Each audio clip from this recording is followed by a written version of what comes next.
Hoje é sábado, dia 4 de março de 2020. Nós estamos continuando os nossos estudos. Gostaria de lembrar mais uma vez que esse estudo é dirigido aos funcionários de uma empresa. São cerca de 500 funcionários, a grande maioria delas mulheres, costureiras. Então nós já estamos há 1 ano e meio estudando a Bíblia juntos, semeando a palavra de Deus. E como esse estudo atingiu uma abrangência um pouco maior, eu estou achando por bem sempre dar esse esclarecimento. Nós vamos continuar. Eu gostaria de dar mais uma palavra pastoral para esse momento que a gente está vivendo. Eu me comprometi com vocês na semana passada de estudar a respeito do medo na Bíblia, que é uma coisa muito significativa que a gente está vivendo hoje no dia a dia. A gente ouve muitas coisas, fica sabendo de muitas coisas, e mesmo os mais corajosos podem, vez ou outra, serem tomadas por uma sensação de medo. Então nós vamos estudar isso um pouco hoje nas Escrituras. Mas eu gostaria de iniciar, o Ivan vai projetar depois para vocês o texto bíblico, eu gostaria de iniciar com o texto bíblico que vai ser a conclusão do estudo de hoje. Eu gostaria de iniciar com o texto de Romanos, capítulo 10, versículo 13. Se você puder, dá uma olhadinha lá na tua Bíblia, mantenha ela aberta ali. O texto bíblico lá diz assim: todo aquele que invocar o nome do Senhor será salvo. Nós vamos entender, a Bíblia ela é muito enfática. Ela está nos dizendo que o que nos salva é aquele que invoca o nome do Senhor. Qual é o nome do Senhor? O nome do Senhor é o nome do nosso Senhor Jesus. Ele tem o nome acima de todo nome. Por quê? Porque Ele é Deus. Então Deus, o Pai, resolveu se fazer conhecido para nós na face de Cristo. Então é na face de Jesus que a gente compreende quem Deus é. E o que nós fazemos? Quando nós entendemos e desejamos esse Senhor, nós invocamos o nome dele. E ao invocarmos o nome dele, nós então somos salvos. E como diz o texto em Hebreus, a nossa salvação é uma salvação completa, é uma salvação total. Nós somos salvos no nosso espírito, nós somos salvos nos nossos pensamentos e nas nossas emoções, nas nossas vontades, mas nós também somos salvos no nosso físico. Ele vem sobre nós, trazendo sobre nós a saúde que nós necessitamos. Então eu gostaria que você tivesse em mente, à medida que você for ouvindo o estudo, eu gostaria que você tivesse em mente que salvação, inclusive do corona, só é em um nome, no santo nome do Senhor Jesus. É no nome dele que nós podemos ser guardados e protegidos. Obviamente, se for a vontade dele nos salvar do corona. Mas, vamos lá, vamos estudar um pouquinho as Escrituras sobre o medo. O medo, ele é um sentimento. Vamos lembrar que a nossa alma é composta do pensamento, da emoção e da vontade. O medo, ele está dentro das nossas emoções. E o medo é a primeira emoção que a Bíblia descreve. A Bíblia diz em Gênesis capítulo 3, versículo 10, quando Adão havia pecado, Deus havia dado uma ordem para ele de comer de todas as plantas do jardim, menos da árvore do conhecimento do bem e do mal. Eva foi envolvida pela serpente, foi enganada pela serpente, e aí chega para Adão e dá aquele fruto para Adão. E Adão come daquele fruto. O pecado foi o pecado da desobediência. Esse foi o pecado de Adão e de Eva. Só que no momento em que ele pecou, algo houve de diferente dentro dele. Por quê? Porque a Bíblia nos ensina que o nosso pecado faz separação entre nós e o nosso Deus. Você vai achar isso em Isaías 59 diz, porque os vossos pecados fazem separação entre vós e o vosso Deus. Então, o que houve com Adão no momento que ele pecou? No momento que ele pecou, ele teve uma separação com o Deus dele, com o Pai dele. Porque o pecado nos separa de quem Deus é. E no momento em que houve a separação, ele começou a ter alguns problemas dentro dele, na mente, na emoção, na vontade. A nudez que antes não incomodava, passou a incomodar ele e Eva, eles ficavam envergonhados com aquilo, antes eles não tinham essa vergonha. Eles passaram a ter que esconder a nudez dele, esconder o pecado deles, então eles cozeram folha de figueira. Depois, quando eles ouviram a voz de Deus no jardim, eles se esconderam atrás de uma moita, ficaram escondidos na esperança de que Deus não os visse, mas eles ficaram escondidos. O pecado faz isso conosco. À medida que nós pecamos, nós vamos tendo vergonha e vamos nos afastando da verdade, tentando esconder a nossa verdade. Porém, Deus chamou. Gênesis 3:10. Adão, onde estás? E Adão então responde para ele dizendo assim: ouvi a tua voz no jardim, vi que estava nu, tive medo e me escondi. Então, o medo, ele é um sentimento que sempre deriva de uma separação momentânea ou total de nós com Deus. Como nós fomos criados para Deus, quando nós temos medo, é porque naquela situação nós não estamos conseguindo colocar a pessoa de Deus. Há um exemplo no Novo Testamento muito claro para nós, que nós não vamos olhar, talvez a gente olhe ele na semana que vem, eu vou me deter hoje no Velho Testamento, mas há um exemplo no Novo Testamento que diz que Pedro, quando ele estava andando sobre as águas, enquanto os olhos dele estavam colocados no Senhor, ele andou sobre as águas.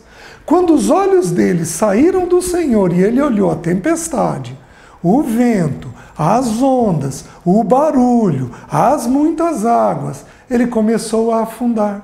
Esse exemplo reflete muito bem o que ocorre conosco quando nós temos uma sensação de medo.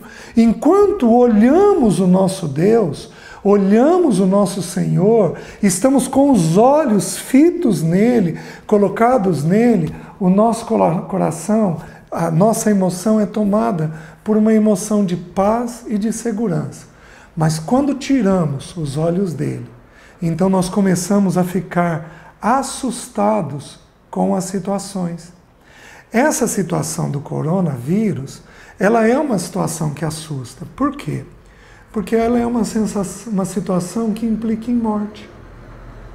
E o grande medo que todos nós temos é sempre o medo da morte. Então, nós temos pequenos medos. Alguns têm medos de cachorro, outros podem ter medo de subir num avião, outros têm medo de dirigir um carro, alguns têm medo de sair na rua sozinho, alguns têm medo do filho estar andando sozinho. São muitas as sensações de medo que podem envolver a alma do ser humano. O medo de faltar no futuro, o medo de nós não termos saúde, de nós morrermos fora de hora e por causa dessa morte nós não conseguirmos criar os nossos filhos. Muitos são os medos que envolvem o ser humano, mas todos os medos menores envolvem, via de regra, um medo maior, que é o medo da morte. O medo que temos, então, de um dia morrermos. E nós precisamos entender uma coisa muito simples. Romanos 14:9 diz uma coisa interessante. Ele diz assim: foi precisamente para este fim que Cristo morreu, para ser Senhor, tanto de vivos quanto de mortos. Foi precisamente para esse fim que Jesus morreu e ressuscitou, para ser Senhor tanto de vivos quanto de mortos. Então nós temos que entender que a obra de Jesus na cruz do Calvário é uma obra muito poderosa, muito abrangente. Então eu estou falando de um dos pontos que essa obra abrange, apenas um dos pontos. É o quê? Ele tirou da mão de Satanás o poder da morte. Ele tira da mão de Satanás as chaves da morte e do inferno, como nos ensina Apocalipse 1,18. Então ele traz para ele agora o poder de decidir sobre vida e morte.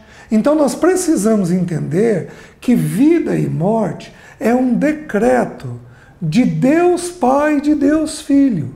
Não é um decreto de mais ninguém. É muito importante que você entenda que é impossível uma criança ser gerada no útero de uma mulher sem que Deus sopre o fôlego da vida. Nós vemos isso com muita clareza em Gênesis 2,7. Lá o texto diz que Deus reuniu o pó da terra, formou Adão, só que Adão era um ser inanimado. Então Deus sopra nele o fôlego de vida e Adão passou a ser alma vivente. Ele passou a ter pensamento, emoção e vontade. Por quê? Porque Deus soprou o fôlego de vida nele. Então é impossível que uma criança seja gerada nesta terra sem que Deus sopre o fôlego de vida dele. Então a vida é decretada através de Deus. Porém, a morte também é decretada através da mão de Deus. Isso é um assunto difícil, às vezes assustador para muitos, mas é um assunto que precisa ser dito. Existe um versículo que eu particularmente gosto muito, são muitos os textos sobre morte, mas existe um versículo em particular que eu gosto demais dele, está no Salmo 139, versículo 16. O salmista diz assim: Tu me vistes a substância ainda informe no ventre de minha mãe. Então, quando você era ali uma substância informe no útero da sua mãe, o texto está dizendo que Deus viu você. E aí o versículo termina dizendo assim: E no teu livro foram escritos todos os meus dias, cada um deles escrito e determinado, quando nenhum deles havia ainda. Queridos, entenda uma coisa: Deus conta o número dos nossos dias quando nós estamos no ventre da nossa mãe. É o poder que Ele tem, porque Ele é o Senhor de vivos e mortos. Então, nós, a humanidade, ela só pode morrer por causa do dia que Deus escreve. Porque Deus é aquele que tem o poder de contar o número dos nossos dias. Ah, tá bom, César. Então, eu não preciso cuidar e não preciso fazer o confinamento. Não. Se nós não precisássemos cuidar, a Bíblia não pediria para a gente olhar para o nosso corpo e cuidar do nosso corpo. Nós temos que entender que o decreto de Deus é o decreto de Deus. Então, vida e morte é um decreto dele. Porém, cuidar de nós mesmos é uma responsabilidade nossa. Então, nós fazemos o que é a nossa parte. Porém, existe uma parte que quem faz é Deus. E esta parte é qual? Contar o número dos nossos dias. Então você precisa aprender a descansar neste Deus, que contou o número dos seus dias, contou o número dos meus dias. Quem pode garantir que um de nós vai estar aqui semana que vem? Eu não posso garantir que eu vou estar aqui semana que vem falando com vocês, muito menos que o Ivan vai estar aqui filmando para vocês, muito menos que você vai estar aí ouvindo o estudo na semana que vem. Por quê? Porque este decreto não pertence a nós. Este decreto pertence a Deus o Pai.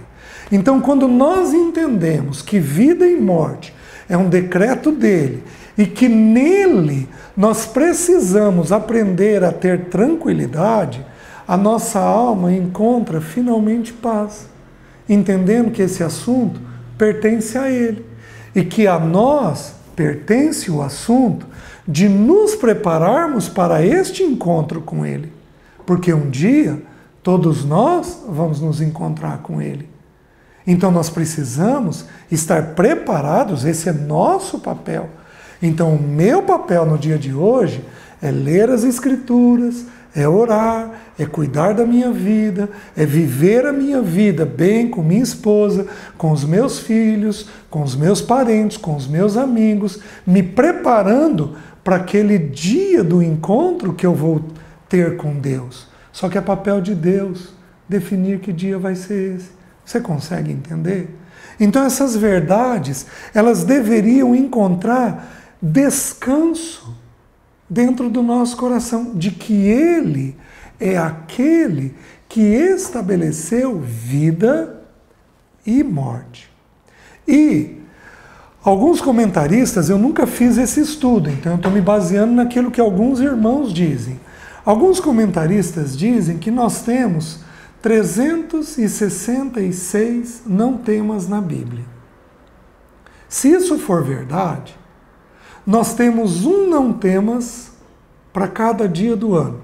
E Deus foi tão singular que incluiu o ano bissexto, para colocar um dia a mais, para não faltar nem naquele dia. Então nós temos uma promessa de não temas espalhado ao longo da Bíblia. E aí eu queria mostrar para vocês talvez uma porção de não temas que para a minha casa em particular é muito importante e fez muito sentido nas situações que nós vivemos de doença e de risco de vida, risco de morte que nós tivemos. Está em Isaías, capítulo 41.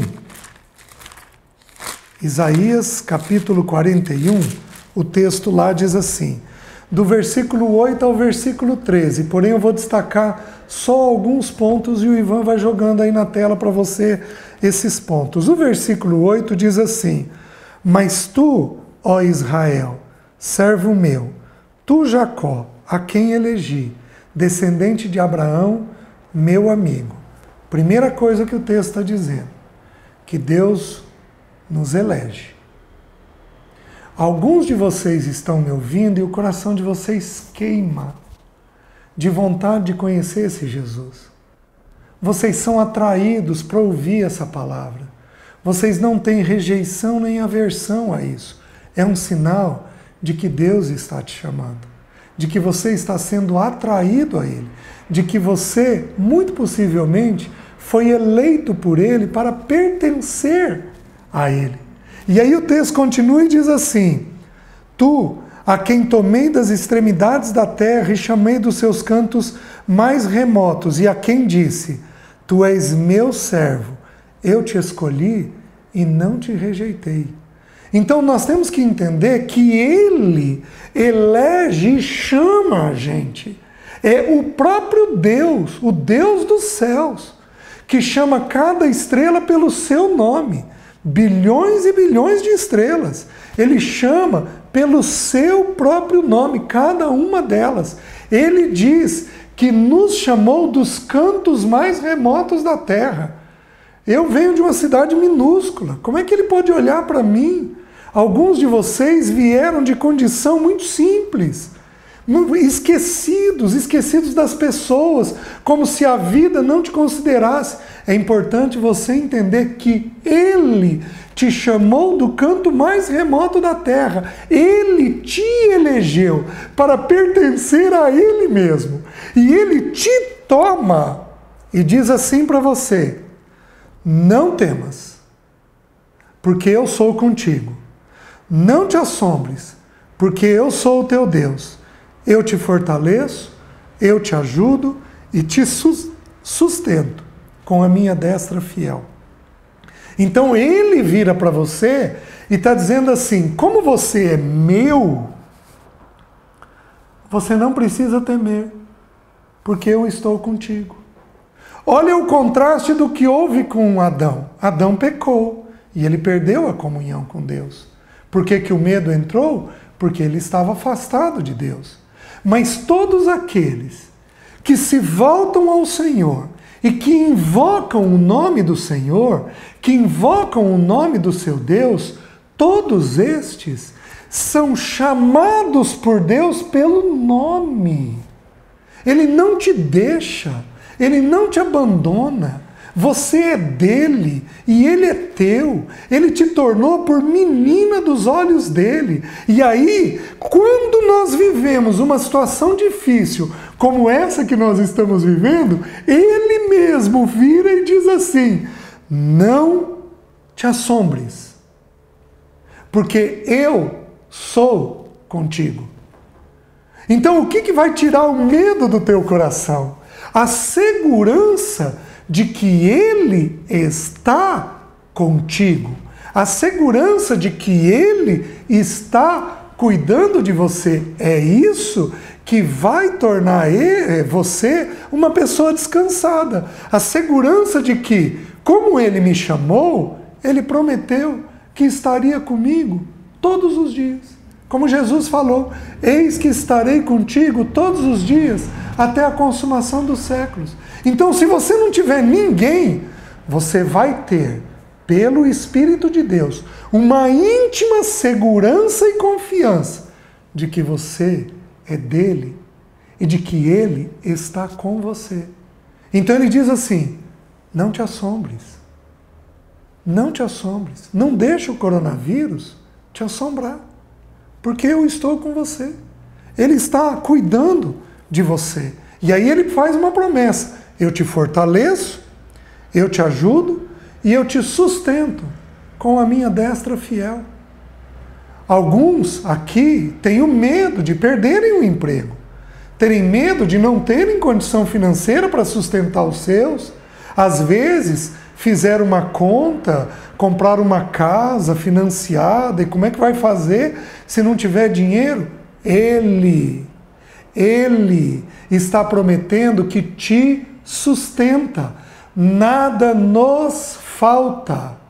Ele traz uma salvação completa, inclusive para o nosso recurso financeiro, porque Ele é um Pai amoroso e perfeito. Então nada vai nos faltar. São as promessas que Ele está falando: eu te fortaleço, eu te ajudo e eu te sustento com a minha destra fiel. Existe uma outra versão que diz: com a minha mão direita vitoriosa, porque Ele é plenamente vitorioso em tudo.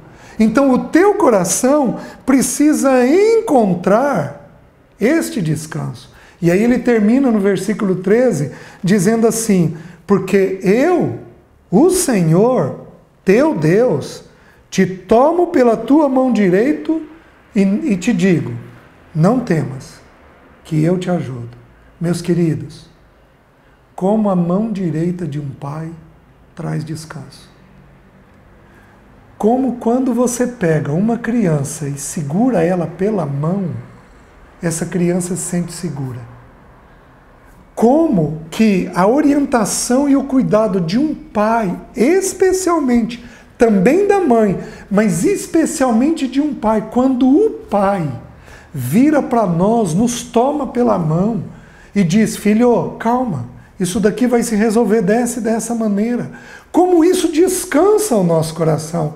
Nós precisamos entender que Deus, o Pai, prometeu que nos tomaria pela mão direita. Pela mão direita. E diria para nós: não temas, porque eu te ajudo. Você está entendendo? Então, o medo entra quando nós não conseguimos colocar Deus. Mas o medo é dissipado quando Deus é colocado naquela situação. Coloque Deus na situação do coronavírus. Então, vamos lembrar. vamos fazer o isolamento dentro do pedido, vamos obedecer às normas sanitárias, às regras sanitárias, vamos fazer higienização de mãos, vamos cuidar quando voltarmos ao trabalho com os cuidados sanitários devidos. Tudo isso é nosso papel, mas não deixe o medo te envolver e te consumir. Porque se ele te envolver e te consumir, aí você vai ser tomado por ele, e não pela paz que a presença de Deus traz. Pois bem, falei o que precisava ser falado. Porém, vocês vão me tolerar, eu vou seguir mais uns minutinhos, eu vou um pouquinho mais que o normal, para ainda falar um pouquinho sobre o medo. O problema que nós temos com o medo é que o medo pode distorcer a realidade. O medo pode sair de uma informação: eu, César, estou sujeito a pegar o coronavírus. Eu posso sair dessa informação e criar dentro de mim um pânico, uma fobia. Meu Deus, eu saí para vir aqui com o Ivan, eu de alguma forma peguei o vírus, eu estou levando esse vírus para casa, ai meu Deus, e agora? O que vai acontecer? Não vai adiantar, mesmo que eu vá me higienizar, esse vírus vai contaminar minha esposa, meus filhos, ai meu Deus. E você começa a não ter racionalidade naquilo. Então, eu vou pedir para você depois ir lá e abrir a tua Bíblia em Números, capítulo 13, do versículo 25 ao versículo 33. A Bíblia nos conta histórias, especialmente no Velho Testamento, para a gente poder tirar princípios. Deus, na pessoa de Moisés, havia mandado 12 espias. Israel ia entrar na terra prometida e mandou 12 homens para espiarem a terra. Eles foram, passaram 40 dias, uma quarentena, espiando a terra, voltaram deslumbrados com a terra. A terra, de fato, era tudo aquilo que Deus havia prometido. Eles falaram isso. De fato, a terra mana leite e mel. É uma terra de muito sustento. Porém, o que aconteceu? Naquela terra eles viram gigantes, os filhos dos Enaquins, filhos de Enaque. Os Enaquins tinham entre 2,5 metros e 3 metros. Nós temos pessoas na humanidade que têm essa altura, mas são pessoas isoladas, são muito poucas pessoas que têm essa altura. Chegam a medir essa estatura. Lá eles tinham povos que tinham essa estatura. O que aconteceu com os 12 espias? 10 deles voltaram com o seguinte entendimento: olha a fobia, o medo agravado. Eles voltaram dizendo assim: nós éramos, aos olhos deles, como gafanhotos.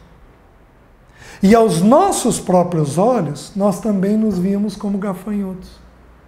Apenas 2 deles, Josué e Caleb, disseram: não, vamos, que nós vamos enfrentá-los e vamos vencê-los. Como de fato, mais tarde, aconteceu. Eles venceram os gigantes. Mas a nação, naquelas 10 pessoas, primeiro os 10 foram tomados por essa fobia. Então, a mente deles distorceu a realidade. E eles começaram a ver o que não existe. Então você começa a ser tomado por uma apreensão que não existe. Ai meu Deus, eu vou morrer, meu filho vai morrer, meu filho vai morrer, meus pais vão morrer. E você não sabe se aquilo é uma verdade ou não. Então a fobia, ela leva a gente a ver coisas que Deus não falou para nós. Somos nós quem estamos assustados e estamos vendo. E o que houve? Aqueles 10 contaminaram a nação toda. 2 milhões de pessoas. Então, nós vamos ter que ter o cuidado para não deixar que o medo, em forma de prudência, vire um medo em forma de phobos. A prudência é necessária nesse momento. Então, nós precisamos ter o medo de pegar o vírus, mas nós não podemos deixar que a alma seja contaminada pela fobia e por pensamentos errados com relação a isso. Tá bem? Vamos um pouquinho mais. Quem são as pessoas que vão ter risco neste momento de poderem ter fobia? As pessoas mais sensíveis. Alguns de vocês são mais sensíveis. E aí vocês absorvem assuntos pesados da vida. Lidam desde muito cedo com a ideia da morte, com a ideia da doença. Então, as pessoas mais sensíveis podem ter fobia nesse momento. As pessoas mais informadas podem ter fobia. E aí deixa eu te dar uma sugestão. Jornal tem que ser visto com limite. Uma boa parte de vocês, suponho eu, não tem TV paga, então vocês não têm acesso a alguns jornais na TV paga, então apenas do canal aberto, alguns poucos canais abertos, e apesar de que hoje nós temos acesso à internet, mas você tem que ter cuidado para não encher a sua mente de muita informação. A informação, ela é importante para nos proteger, nos dar clareza e nos proteger, porém a informação tem que ter limite. Por quê? Porque a informação entra de determinadas formas que ela fica assustadora. Então, quando você perceber que a tua emoção, o teu coração, a tua mente está começando a ficar carregado, você está todo momento olhando o celular, toda hora ligando a TV, procurando alguma informação, é uma hora de parar. Porque a informação necessária você já tem. Então, aqueles que têm muita informação vão sofrer. Por que as criancinhas, 3, 4 anos, estão brincando junto com a gente como se nada tivesse acontecendo? Porque elas não têm informação.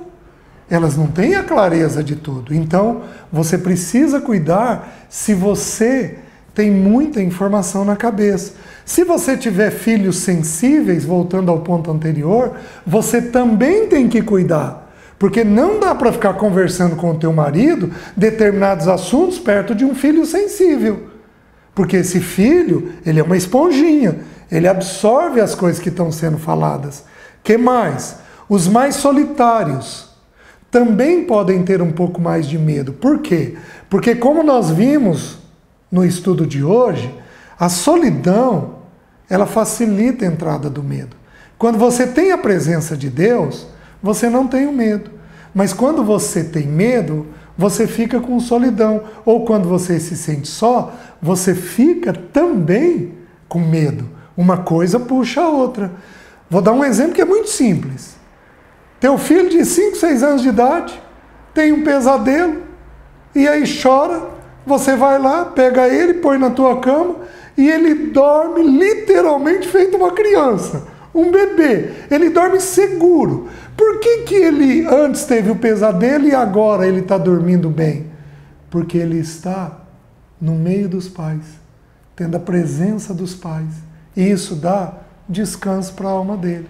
Então as pessoas mais solitárias, mesmo aquelas cheias de gente, essas podem também desenvolver um pouco de pânico.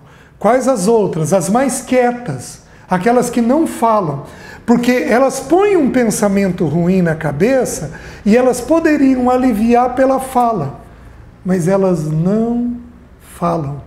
Então elas apenas ficam com aquele pensamento guardado na mente delas. Então aquele pensamento que ela não pôs para fora vai aumentando, vai aumentando, vai aumentando. E aí ela pode sair de um medo de prudência para um medo de fobia. Ela vai entrando então nesta fobia. Então é muito importante que aqueles que são quietos coloquem as coisas para fora. Coloque os pensamentos que você está tendo. Se você tem filho quieto, por favor, senta com ele. Vai lá ficar perto dele e faz perguntas para ele ir falando as coisas com você. Não deixe ele ficar muito quieto, porque à medida que a gente fala, a gente alivia. Quais os outros que podem ter fobia? Aqueles que são mais perfeccionistas, que são mais controladores, que mantêm tudo muito em ordem, que mantêm tudo muito organizado, tudo muito limpo. A limpeza e a organização são essenciais para uma vida saudável, mas tem pessoas que são obcecadas com isso. Essas também correm o risco de ter fobia, de ter um medo que amplia mais. Quem mais? Aqueles que tiveram traumas no passado. Perderam pai e mãe cedo, perderam algum ente querido muito cedo, tiveram uma morte muito trágica perto de si, que foram muito sensíveis e lidaram com o medo muito cedo, ou que tiveram pais que não lidaram bem com o medo e foram muito assustados na vida, ao longo da sua vida, ao longo dos anos. Então, estas pessoas, também nesta hora do coronavírus, podem ser tomadas por uma sensação de medo. E aí, você vai ter que aprender a se cuidar. Como é que você vai se cuidar? Agora eu volto para o primeiro texto. Todo aquele que invocar o nome do Senhor será salvo.